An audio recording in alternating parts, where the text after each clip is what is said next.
मैं अब्दुल्ला फारूकी स्वागत करता हूं आपका फिर से शो में। आज की नई खबर।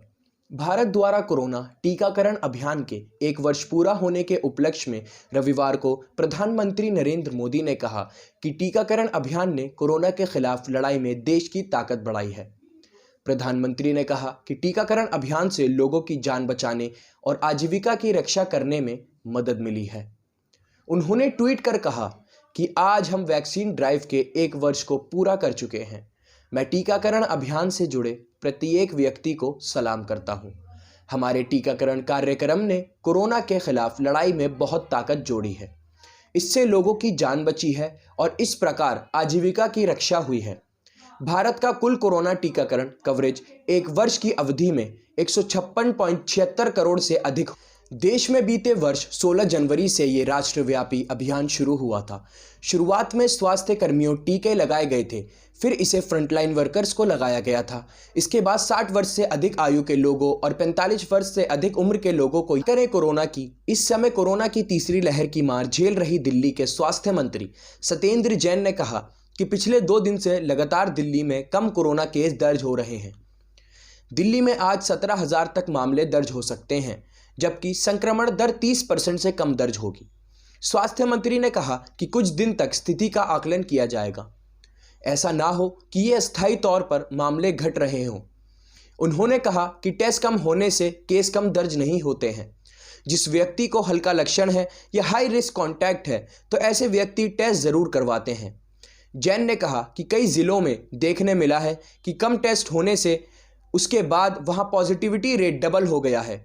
ICMR की गाइडलाइंस के मुताबिक जितने टेस्ट जनसंख्या के हिसाब से करने को कहा गया है, अब भी दिल्ली में 3 गुना ज़्यादा टेस्ट हो रहे हैं। टेस्ट का कोई मसला नहीं है। जो टेस्ट करवाना चाहता है उसे टेस्ट के लिए मना नहीं किया जाता है। हालांकि वीकेंड कर्फ्यू में कम लोग ही टेस्ट। NCR में पिछले 3 दिनों से शीत लहर जारी है। आधी जनवरी बीतने के बाद पिछले 3 दिनों से कड़ाके की ठंड जारी है। इसके साथ ही देर से ही सही इस ठंड में कोहरे की उपस्थिति भी नजर आई। कल के मुकाबले आज सुबह विजिबिलिटी काफ़ी बेहतर हुई है। राजधानी में शनिवार का दिन सीजन का सबसे ठंडा दिन रहा, जबकि अधिकतम तापमान 14.5 डिग्री दर्ज किया गया। मौसम विभाग के अनुसार रविवार सुबह पालम में अधिकतम तापमान 12 डिग्री के आसपास दर्ज किया गया, लेकिन दिन होते होते तापमान बढ़ा और सूरज भी बादलों में छुपा नजर आया।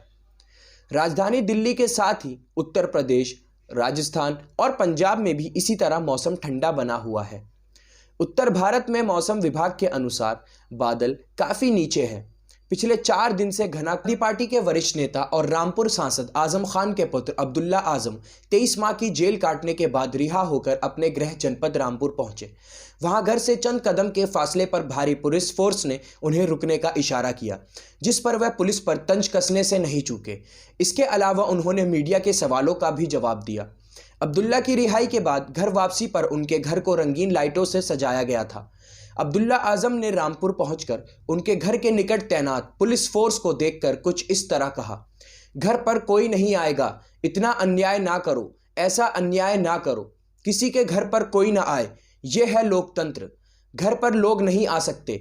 कोविड प्रोटोकॉल का पालन करने के बाद ये हाल है रामपुर में, घर पर आने से लोगों को रोक रहे हैं, यह है लोकतंत्र। आचार संहिता के नाम पर और कोविड प्रोटोकॉल के नाम पर ऐसे शोषण कर रहे हैं, यहाँ घर पर लोग। वहीं मौसम वैज्ञानिक RK जीनामणि ने बताया है कि धीरे धीरे मौसम खुलना शुरू होगा और आने वाले दिनों में कोहरा भी कम होगा। उन्होंने ये भी कहा कि दिल्ली में शीतलहर का आज 4था दिन है। सीवियर कोल्ड इसको माना जा सकता है। सीवियर कोल्ड तब होता है जब तापमान 6 डिग्री से कम पहुंच जाता है। मौसम विभाग का अनुमान है कि राजधानी दिल्ली में आज भी अधिकतम तापमान 17 डिग्री और न्यूनतम तापमान में इस बार सियासी मिजाज कुछ बदला बदला सा नजर आ रहा है। ममता बनर्जी की तृणमूल कांग्रेस और अरविंद केजरीवाल की आम आदमी पार्टी की एंट्री से इस बार चुनाव ट्विस्ट हो रहा है। ऐसे में सत्ता बचाने की कोशिश में जुटी बीजेपी अब अपनों के तेवर से असहज महसूस कर रही है।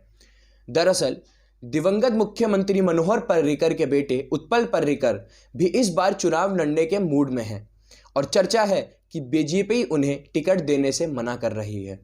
ऐसे में इस मौके को भांपते हुए अरविंद केजरीवाल ने उत्पल को अपनी पार्टी में शामिल होने का न्योता दिया है। दरअसल उत्पल पर्रिकर इस बार विधानसभा चुनाव में गोवा की राजधानी पंजिम विधानसभा सीट से चुनाव लड़ना चाहते हैं। इतना ही नहीं, उनके करीबी सूत्रों ने बताया कि अगर बीजेपी उत्पल को टिकट नहीं देती है तो वह निर्दलीय भी मैदान में उतर। हमारी डेली अपडेट जानने के लिए इस चैनल को लाइक करें, सब्सक्राइब करें और ज़्यादा से ज़्यादा शेयर करें। धन्यवाद।